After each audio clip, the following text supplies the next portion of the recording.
Very good afternoon to all of student. कैसे हैं आप सभी लोग? क्या आप लोगों ने एक्सरसाइज 7.8 को अच्छी तरह से कंप्लीट किया? अगर वहां पर कोई भी डाउट्स होते हैं तो फिर आप मुझे कमेंट सेक्शन में लिख करके बता सकते हैं। I will try to conduct a doubt session. ठीक है, अभी आज की क्लास में क्या है कि आज की क्लास में हम लोग कुछ खास नहीं, बस 2-3 इंपॉर्टेंट थ्योरम्स को सीखेंगे। ये थ्योरम्स कहीं पूछी नहीं जाती हैं और ना ही आपके बोर्ड में आएंगी, मगर तब भी हम इन्हें समझने की कोशिश करेंगे क्योंकि वेरियस कॉम्पिटिटिव एग्जाम्स में इनका रोल होता है। तो सबसे पहली थ्योरम जो बनती है वो बनती है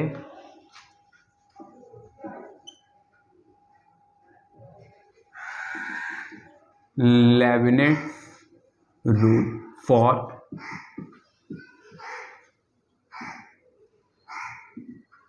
इंटीग्रेशन। ठीक है, प्रूफ नहीं समझेंगे, थ्योरम्स का प्रूफ नहीं समझेंगे, डायरेक्टली विदाउट प्रूफ ही इन्हें अडॉप्ट करेंगे।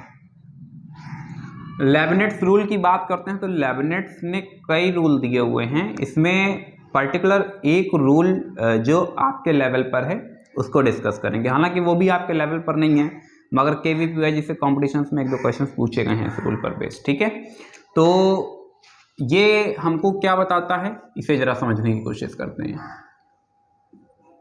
d/dx इंटीग्रेशन, यहां से हमने देखा ux Vx फिर ft dt।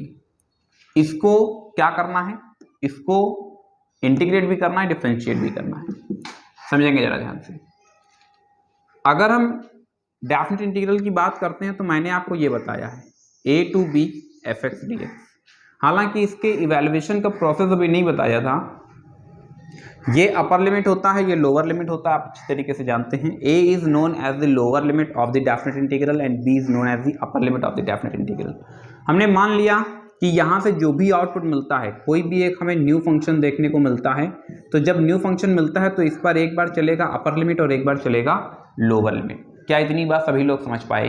तो पहले चलता है अपर लिमिट, हमेशा अपर माइनस लोअर होगा।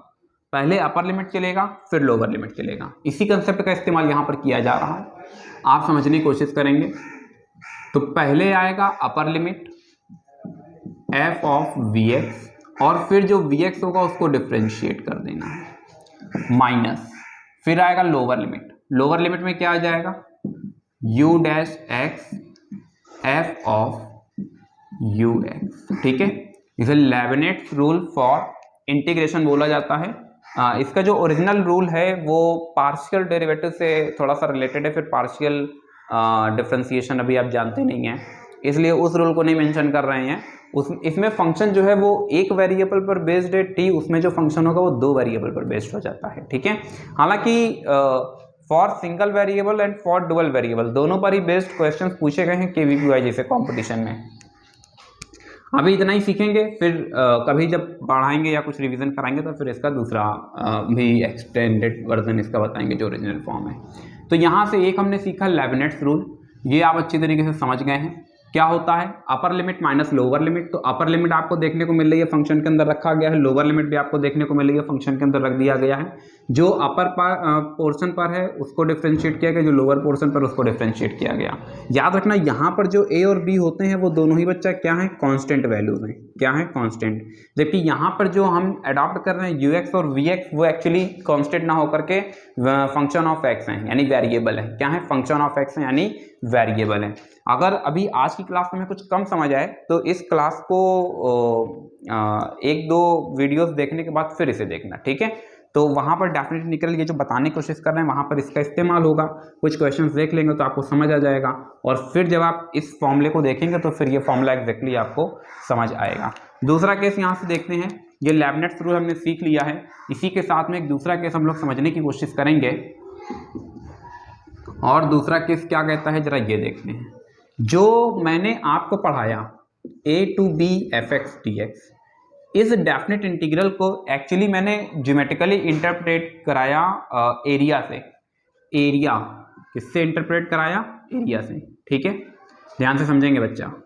Area which is bounded by x equals to a to x equals to b and the graph y equals to fx। ध्यान से समझते रहना। ठीक है, ये रहा आपका x एक्सिस, ये रहा आपका वाई एक्सिस, ये स्ट्रिप मैंने ट्रेस किया, ये देखो स्ट्रिप आ गई, कोई दिक्कत यहाँ तक। अब ये जो स्ट्रिप थी इसी से जरा मेन प्रोग्राम शुरू होता है। इस पूरे रीजन को हमने इनफाइनाइट स्ट्रिप्स पे ट्रांसफर किया था जिसमें common cap h tends to 0 होता है। इस पर बेस्ट क्वेश्चंस भी हम लोग लगा चुके हैं, अच्छे तरीके से समझ आ रहा होगा, ठीक है। इस स्ट्रिप को यहाँ से हटा देते हैं और अभी हमने देखा था हम a to b directly evaluate कर पा रहे थे। बच्चा अब हमने क्या किया, यहाँ से एक लिमिट को हम हटा देते हैं और यहाँ पर एक वेरिएबल, एक तीसरा पॉइंट लेते हैं, मतलब एक पॉइंट a रहा, एक पॉइंट हमारे पास b रहा और एक इसी के बीच में हमने लिया x। अब ये जो x है ये क्या है, ये है एक वेरिएबल पॉइंट, ठीक है। हमने बताया कि ये जो पूरा ओवरऑल ये एक्सप्रेशन है इसको हम किससे डिफाइन कर रहे हैं, इसको हम एरिया से डिफाइन करा रहे हैं, ठीक है। अब देखो जब a और b दोनों कांस्टेंट होते हैं तो जो एरिया होगा वो भी किस तरीके से जनरेट एक्सप्लेन किया जाएगा या एक्सप्रेस किया जाएगा, तो ये कांस्टेंट, ठीक है। अब क्योंकि यहाँ पर हमने एक वेरिएबल x लिया तो फिर बच्चा इसी को हम डिफाइन करेंगे किससे, यही एरिया अब डिफाइन होगा किससे, वेरिएबल फॉर्म से, ठीक है। अब ये जब एरिया वेरिएबल फॉर्म से डिफाइन होगा तो हमने इसको एक नया नाम दिया एरिया फंक्शन, ठीक है। क्या कहा, एरिया फंक्शन। अब आप कहोगे कि सर ये क्या फंक्शन अब ये बीच में कहाँ आ गया। देखो बच्चा एकदम आसान है, अगर हम कहें इंटीग्रेट करो साइन एक्स को तो साइन एक्स का इंटीग्रेशन क्या होता है, माइनस का कॉस एक्स होता है। हमने कहा e to the power x का इंटीग्रेशन, आपने कहा e to the power x. अरे यार साइन एक्स क्या है, एक फंक्शन ही तो है, जो मिल रहा है वो भी क्या मिल रहा है, एक फंक्शन ही तो मिल रहा है। यहाँ पर देखो एक्सपोनेंशियल क्या है, एक फंक्शन ही तो है, जो मिला वो भी क्या मिला, एक फंक्शन ही तो मिला। तो सब कुछ किस पर चल रहा है, फंक्शन पर ही तो चल रहा है। तो यहाँ से अभी इतनी बात समझ आई। अभी यहाँ से जो एरिया से जो वेरिएबल रिजल्ट आ रहा है उसको हमने क्या नाम दिया, एरिया फंक्शन, और इसको रिप्रेजेंट किया किससे, ax से। किससे रिप्रेजेंट किया, ax से। अब देखो यहाँ पर क्या था, इसके पहले अगर इस x को हम नहीं लेते हैं तो यहाँ से एक चीज आपको देखने को मिलेगी कि हमारे पास जो एरिया हमको निकालना है वो एक फिक्स्ड एरिया हो चुका है। फिक्स्ड एरिया मतलब समझ रहे हो कि अगर ये लेंथ 5 है तो मतलब ये 5 यूनिट का ही मतलब हमें एरिया निकालना है, which is bounded by the curve y equals to fx। अब हमने जब यहाँ पर एक वेरिएबल x लिया, क्योंकि ये पॉइंट वेरिएबल पॉइंट है इसलिए पॉइंट क्या कर सकता है, रोटेट भी कर सकता है। और यहीं से हमारे पास क्या आ जाता है, एक थोड़ा सा थोड़ी सी सुविधा हमें मिल जाती है, बस आप ये समझें। अभी इसमें क्या है कि हमारे पास कैपेबिलिटी, हमारे पास पावर है इस रीजन को छोटा या बड़ा करने का। अब जाहिर सी बात है कि अभी ये a की वैल्यू 1 हमने ली, b की वैल्यू 5 ली, x तो वेरिएबल है। अब देखो अगर x की वैल्यू 5 ले लेते हैं तो मतलब यहाँ तक आ गए। अगर x की वैल्यू हमने 2 ले लिया तो जाहिर सी बात है कुछ हमने रीजन को कम कर दिया। तो रीजन को घटाने और बढ़ाने की जो पावर है वो हमें कहाँ से मिल रही है, इस x से मिल रही है, ठीक है।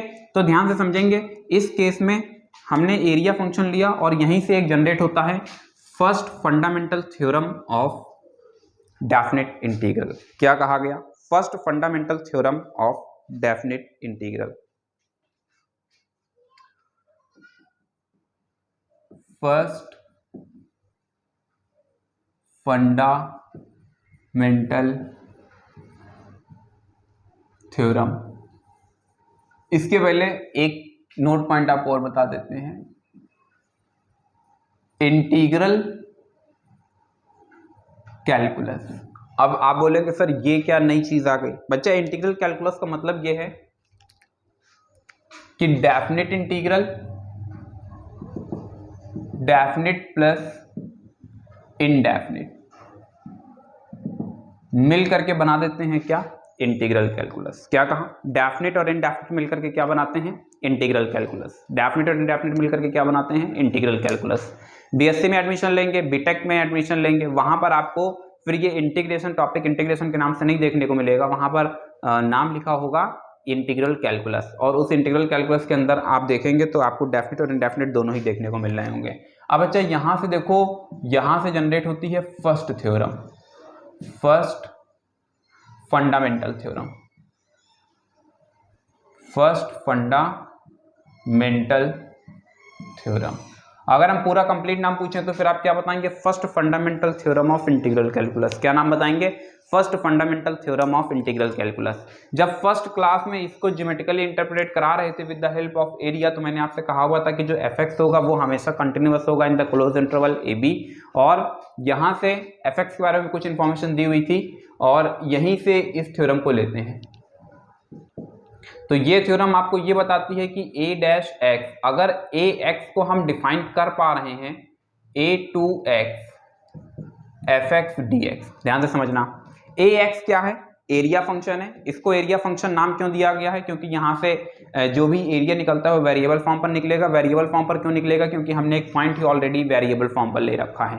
तो अभी हमने कहा कि अगर एरिया फंक्शन हमारे पास ये है तो बच्चा इसको सिंप्लीफाई करने पर आप देखेंगे ax इक्वल्स टू fx। ठीक है, अब आप, मैंने अभी स्टार्टिंग में कहा था कि ये सब चीजें हमें कैसे अडॉप्ट करनी है, विदाउट प्रूफ अडॉप्ट करनी है। फिलहाल इसके उत्तर की पुष्टि हम लोग कर सकते हैं with the help of Leibniz rule. ठीक है, आइए जरा देख लेते हैं लेबनिट्ज रूल में क्या बात कही जा रही है। यहाँ पर ux को उन्होंने क्या कर दिया है? कांस्टेंट कर दिया है। तो आप जानते हैं कांस्टेंट का डिफरेंशिएशन क्या होता है? 0 होता है। तो बच्चे ये पूरी क्वांटिटी क्या हो जाएगी? खत्म हो जाएगी। अब ओवरऑल यहाँ से जो बच रहा है वो क्या बच रहा है? केवल vx बच रहा है। vx हमारे पास क्या है? vx एक्चुअल में x है, तो x का डिफरेंशिएशन क्या होता है? 1 होता है। और बच्चा यहाँ पर जो vx आएगा वो f ऑफ x आ जाएगा। तो मतलब ax इक्वल्स टू fx। इसको हमने प्रूफ किया किसकी मदद से? इसको हमने प्रूफ किया with the help of Leibniz rule. तो अभी आप देख रहे हैं first fundamental theorem of integral calculus हम लोगों ने बहुत ही ज्यादा आसानी से क्या कर दिया बच्चा? प्रूफ कर दिया है। और इसी में आगे हम लोग फिर समझने की कोशिश करते हैं। याद रखेंगे ये जो x होगा, ये x हमेशा a और b को ही बिलोंग करेगा। ये जो x होगा, x belongs to close interval a to b। और याद रखेंगे जो फंक्शन है वो फंक्शन भी हमारा a टू b के बीच में क्या है? कंटिन्यूअस फंक्शन है। ये हमारे पास first fundamental theorem of integral calculus इसी में आती है। Second fundamental theorem of integral calculus, second fundamental theorem of integral calculus. ध्यान से समझेंगे बच्चा। Second fundamental theorem of integral calculus में आपको क्या बात बताई जाती है? Second fundamental theorem of integral calculus में आपको बताया जाता है कि a to b fx dx। fx एक कंटिन्यूअस फंक्शन है। क्या कहा गया? fx एक कंटिन्यूअस फंक्शन है, वो भी क्लोज इंटरवल a b पर कंटिन्यूअस होगा। और हमने बताया कि जो fx है, इस fx का जो एंटी डेरिवेटिव है वो कैपिटल fx जनरेट होगा a टू b। तो ये बना देता है upper limit minus lower limit. इसी थ्योरम का हम लोग अभी आगे काम करेंगे। a to b fx dx। क्या इतनी बात समझ पाए? क्या इतनी बात बेहतर तरह से समझ पाए? देखो दुनिया बहुत तेजी में आगे बढ़ रही है। ठीक है, हम जिस एटमॉस्फेयर में होते हैं हमें लगता है कि बस हमारी जिंदगी वहीं तक सीमित है, लेकिन ऐसा नहीं है। अभी देखो ये second fundamental theorem of integral calculus जो है, तो CMI चेन्नई मैथमेटिकल इंस्टीट्यूट है, लिख देता हूं CMI। इंटरव्यू होता है इसमें एडमिशन इतनी आसानी से नहीं होता और IIT से काफ़ी अच्छा आप रैंक में भी देख सकते हैं, काफ़ी अच्छा इंस्टीट्यूशन है। तो CMI चेन्नई मैथमेटिकल इंस्टीट्यूट, यहाँ के इंटरव्यू में पूछा गया था। अभी जो बात मैं आपको बता रहा था, अभी मैं आपको जो बात बता रहा था कि a to b fx dx होता है, तो जो भी एक आपको इंटीग्रेट करने के बाद जो भी आपको मिला न्यू फंक्शन, फिर उसमें हम लिमिट अप्लाई करते हैं, अपर लिमिट माइनस लोअर लिमिट। तो वहाँ के इंटरव्यू में यही क्वेश्चन पूछा गया था कि ये जो आता है upper limit minus lower limit, ये इंटीग्रल कैलकुलस की किस थ्योरम के थ्रू हम लोग अप्लाई करते हैं। बात समझे या नहीं समझे? तो अब ऐसा नहीं है कि स्टूडेंट जवाब ही नहीं दे पाएंगे, भैया जो डीप में पढ़ाई करेगा वो जवाब देगा। बात समझे या नहीं समझे? और इंटरव्यू में याद रखेंगे कुछ मतलब वहाँ पे तुम्हारे नाम का पता नहीं पूछा जाता है, बल्कि वो जानना चाहते हैं आपका बेसिक फंडामेंटल कितना स्ट्रांग है। आप रिटन क्लियर करके आ रहे, इसमें कोई डाउट नहीं है कि आपके अंदर काबिलियत है, मगर रिटन तो वो व्यक्ति भी क्लियर कर सकता है जो चीज़ों को कहीं ना कहीं क्रैम करता है, जिसके अंदर क्रैमिंग पावर बहुत अच्छी है, वो भी क्रैक कर देगा। ठीक है, लेकिन इंटरव्यू में तो फिर बेसिक फंडामेंटल ही काम आता है। अब ये बेसिक फंडामेंटल क्या होता है और किस तरीके के क्वेश्चंस पूछे जाते हैं, तो इसके लिए आप @विजुअल मैथमेटिक्स गूगल में केवल इतना टाइप करें, फर्स्ट पेज आपको दिखेगा फेसबुक का, वहां पर चले जाएंगे, ब्रेन एक्सरसाइज के नाम से आपको कुछ क्वेश्चंस वहां पर देखने को मिलेंगे और आप देखेंगे कि वो क्वेश्चंस सॉल्व भी किए गए हैं, क्वेश्चन भी, उसका नीचे सोल्यूशन भी है। ठीक है, आपको बताना होगा उसमें एरर क्या है। अब उस एरर, वो जो भी एरर उसमें है, उन एरर्स को वही कैंडिडेट पकड़ पाएगा जिसका बेसिक फंडामेंटल स्ट्रांग होगा। ठीक है, हालांकि इस वीडियो के पहले की शायद एक वीडियो है या सेकेंड लास्ट वीडियो है, उस वीडियो में भी आप देखेंगे मैंने एक उलझाने वाला क्वेश्चन दिया हुआ था, तो आंसर दोनों ही प्रोसेस से सही आ रहा था, लेकिन 100% फुल्ली ऑथराइज जो मेथड है वो कौन सा होगा वहां पर पूछा हुआ था। शायद कुछ लोगों ने जवाब भी दे दिया होगा। आगे बढ़ते हैं। तो कुल मिलाकर के अभी हमने देखा first fundamental theorem of integral calculus, second fundamental theorem of integral calculus and area function. ये तीनों चीजें आपको समझ आ गई होंगी। फिलहाल हमने एरिया फंक्शन को कोई अडॉप्ट किया तो अभी आपको समझ आ रहा होगा कि इसके पहले अगर हम एरिया फंक्शन को कंसीडर नहीं करते हैं तो उसके पहले हमारे पास एक कंडीशन होती है कि हमें बार बार एक ही क्वेश्चन को जिसमें कि फंक्शन सेम है मीन्स रिपीट कराना होता है, ठीक है। लेकिन वेरिएबल फंक्शन जैसे हम एक वेरिएबल लेते हैं तो हमारे पास एक कैपेबिलिटी आ जाती है कि हम रीजन को छोटा या बड़ा भी कर सकते हैं, उसको घटा बढ़ा भी सकते हैं। और इसी जगह से जन्म ले लेता है क्या, एक एरिया फंक्शन। अब एरिया फंक्शन के जन्म लेने के साथ में ही यहाँ पर first fundamental theorem of integral calculus काम करते हैं। इंटीग्रल कैलकुलस क्या होती है मैंने आपको बता दिया है। अब यहाँ पर एरिया फंक्शन जो है वो ax = a to b fx dx, और पूरी थ्योरम क्या कहती है कि let fx be a function in a close interval ab and ax is an area function of the given body, then we express ax = a to x fx dx, get ax = fx। जो area function है वही actual में क्या है, function है। जबकि second fundamental theorem of integral calculus क्या कहती है कि if fx is a continuous function at the closed interval ab and fx, ये यहाँ पर लिखना भूल गया हूँ, where याद रखेंगे where capital fx is anti derivative of small fx। अब तुम कहोगे सर एंटी डेरिवेटिव क्या है? बच्चा फर्स्ट क्लास देख लेना, जहां से इंटीग्रेशन स्टार्ट हुआ है वहां पर एंटी डेरिवेटिव का एक्सप्लेन किया हुआ है, ठीक है। किसी भी फंक्शन को बस तुम एकदम सिंपल सी लैंग्वेज में बता रहा हूं, उसको समझने की कोशिश करेंगे। जैसे हमने क्या किया, हमने 1/x को इंटीग्रेट किया तो यहां से हमको देखने को मिलता है log x, ध्यान से समझते रहना। अब देखो बच्चा, यहाँ पर जो अभी इंटीग्रेंट है और यहाँ पर जो भी आपको आउटपुट देखने को मिल रहा है, दोनों क्या है, कंप्लीटली डिफरेंट है, ठीक है। तो जिसको इंटीग्रेट करते हैं, इंटीग्रेट करने के बाद वही फंक्शन नहीं रहता बल्कि हमको एक न्यू फंक्शन देखने को मिल जाता है। बस यहाँ पर भी यही बात बताई गई है कि अगर हम इसको fx को इंटीग्रेट करते हैं तो इंटीग्रेट करने के बाद हमको एक न्यू फंक्शन देखने को मिलेगा जिसको हमने एक नया नाम दे दिया है कैपिटल fx। तो ये स्मॉल fx और कैपिटल fx में अंतर समझ आ गया। कुछ बुक्स में आप देखेंगे तो यहाँ पर fx ले लेते हैं, यहाँ पर gx ले लेते हैं, बोथ आर करेक्ट। कुल मिलाकर के एक्सप्लेन आपको ये कराना चाहते हैं, बताना ये चाहते हैं कि इस फंक्शन को इंटीग्रेट करने के बाद में आपको एक न्यू फंक्शन मिलेगा और उस न्यू फंक्शन को आप किसी भी तरीके से रिप्रेजेंट कर सकते हैं। तो fx क्या है, एंटी डेरिवेटिव है। तो आपको थ्योरम का एक्सप्लेनेशन बता रहे थे, आप क्या बताएंगे, if fx is a continuous function in a closed interval ab and capital fx is an antiderivative of small fx, then we express or a to b fx dx is equals to capital fx a to b।